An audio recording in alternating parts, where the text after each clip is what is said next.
Hey people, it's Niles talking. Now this video is about my trip to the International Slavery Museum in Liverpool, England.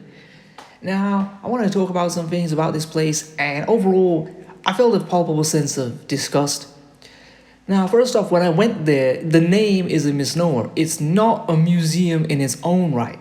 It's a floor within the Maritime Museum. And I personally thought that this in itself was very insulting and upsetting because slavery, as huge as it is, deserves to be more than just a piece of another museum. And it's a huge piece of the city of Liverpool's history. You know, a lot of its growth and a lot of its wealth was created by involvement in the slave trade. If you go around Liverpool, you'll see all these buildings that were built via the wealth created by that. And I thought it's just insulting. So this huge thing that affected millions of people and condemned them to some of the worst conditions that you could ever imagine is only worth one floor. And then when I was going through it, as I read through it, I didn't look at all the exhibits in depth because I just started feeling very disgusted and upset while I was walking through it. But you know, I went there and I thought this is a very, very sanitized version of slavery. Because first off, when you go in there, they don't talk about slavery right away. They have like quotes from people about slavery and freedom. And then some of the first things you see is about African culture and Igbos and all these different groups and what life was like in West Africa pre-slavery. And I thought this is a strategic thing to take the blow off of the things that happen. And when you see the slavery things, like I'll give you an example of one exhibit. There's a video of a woman talking about how do you say this, what would happen during slavery, and I thought this is just a way to sidestep the issue. Don't tell us about it. Talking about it isn't enough. Put that in, because they said about in the woman talking, she talked about being whipped. That's not enough. Show people that photo of that black man from Louisiana where his back was torn up from all the times that he'd been whipped. Show people all the handiwork. Don't just tell people. And as I was reading through all the slavery, it was so technical and sanitized, and there was so little mention. You know, it talked about the technical version of history and what happened and stuff like that. And I was like, there's so little mention about how bad slavery was. You know, the castrations, the rapes, the slave breeding farms, the parts where they would boil people alive as punishment for rebellion, where they would cut their tendons so they couldn't run away, where they would hang pregnant women.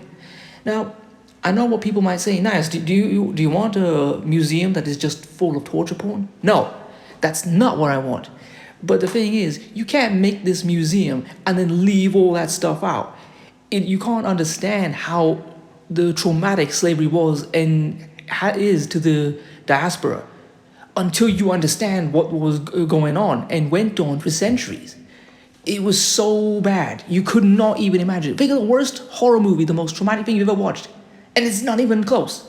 Because this was all real and it went on and it never stopped. There was no point where the victim dies and the show was over. It just kept going on and on and on and on.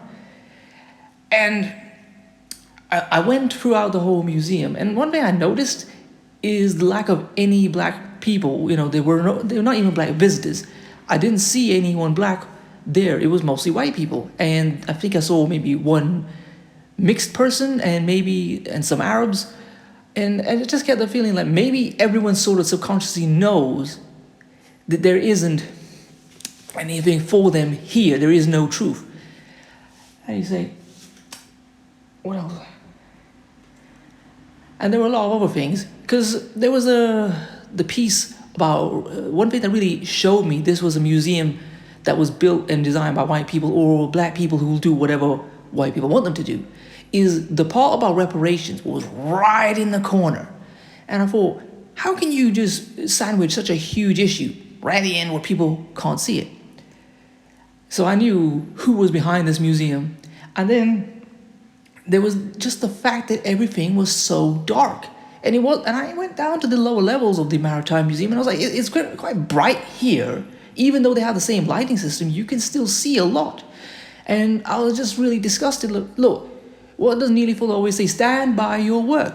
Liverpool built its economy, its buildings, its international standing off the backs of the slave trade. If you really feel so disgusted and so ashamed by what happened, tear those buildings down. Work hard, get the money, and rebuild them with your own efforts, with no blood money. If you really feel so ashamed of it, and I was just like walking around in this dark. It's like it's something that should be hidden. No, stand by your work. It should be its own museum and have bright lighting so everyone can see it. And what else was there? Oh yeah, and even the way some of there was a building outside, which they now named the Martin Luther King Building, and they said they were going to have it changed so that the main entrance would be on the main way. Because what you'd have to do is you'd have to walk around sort of the pier and the waterfront and then go to the side where the entrance to the Maritime and Slavery Museum is. And I was like, well, why wasn't this part of it to begin with? Why is it that the entrance is to the side? And I even didn't like the naming of the Martin Luther King Building. Again, it sounds like some racist person who doesn't know any black person has just said, just what kind of black person do we know? Martin Luther King, just put his name on it. And even within the museum itself, it talked about how many black people had lived in Liverpool and how they'd been there since the 1600s or 1700s. So Liverpool has a long-standing black population. Why is it that not one of them has their name on it? I'm sure some of them have done great things that deserve to be taken note of, or even maybe not someone from Liverpool, but a famous black anti-slavery campaigner like Olaudah Equiano, the Igbo slave who was freed and spent his life campaigning. That would make more sense. It's just insulting. It's just this whole way that it's been done. This museum that is not run by black people, and the whole thing about it is I was glad I didn't donate because I'll donate when I came out, and going through that museum made me feel angry about how sanitized it was and how everything seemed to be hidden, and the fact that it seemed to be rigged so as to give this clean sort of glance off of what happened in slavery. I mean, the things that happened in slavery, they were, like, you ever seen Texas Chainsaw Massacre where he has things made from human skin? That actually happened in slavery. They had shoes made from human skin and all sorts of stuff. So sick it makes you think of a horror movie. That's why I said it's worse. It never stopped. And stuff like this makes me think why black people need to have control over their history, because when it's left to governments or non-black groups, it is at least this sanitized, watered down, safe version of history. It doesn't talk about what happened, what it really was, as the whole Swahili term, it goes, maafa, this great tragedy or disaster. And that's what it is. It's a disaster that has never stopped, because it's still going on to this day. In Libya, they are selling black people in slave markets. Anyway, I've gone on about it, but I would say to you, if you go to Liverpool, don't go there, or at least if you don't go there specifically. If you happen to pass by, sure, go and see it for yourself. But it's not worth going to visit. And like I said, there were no black people there. There were no black staff. There was not even any black historical volunteers to just speak and give context on any of these things that people were seeing. And one last thing I want to say about when they were saying about the historical culture of what was happening. Again, I thought that was interesting, but I thought it was a way of softening a lot of the very traumatic and disturbing things that happened during slavery. And there was other things I want to talk about is within the slavery exhibit, they didn't talk about any of the things that black people had contributed. They just suffered. Like, they didn't talk about Norbert Rillau and his sugar refining process, or all the inventions that black people made during slavery, that allowed, that helped the world progress. If you just listen to what had happened, is that black people simply suffered. And even when they talked about rebellions, the whole Haitian Revolution, I don't really remember seeing a lot featured on that. There must have been, but it's such a huge thing and such a huge part of global history, because not only did Haiti become the first free slave rebellion, the first black republic, and helped to free other nations in South America. That's why many of their flags look like the Haitian flag. There was very little featured on any of this. Anyway, I want to just stop.